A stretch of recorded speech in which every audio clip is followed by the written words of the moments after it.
Hello guys, இன்னைக்கான பதிவில் 10th standard social science புக்லேருந்து பேஜ் நம்பர் 190ல் உங்களுக்கு தெரியுமா தான் பார்க்க போகிறோம்.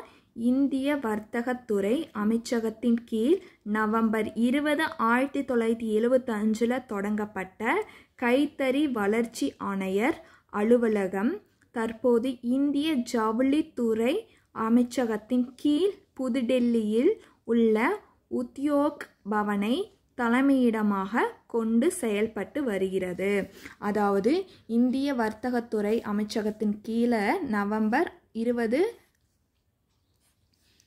1975 தொடங்கப்பட்ட கைத்தறி வளர்ச்சி ஆணையர் அலுவலகம். இப்போ அலுவலகம் தற்போது இந்திய ஜவுளித்துறை அமைச்சகத்தின் கீழே புதுடெல்லியில் உள்ள உத்யோக் அப்படின்ற உத்யோக் பவனை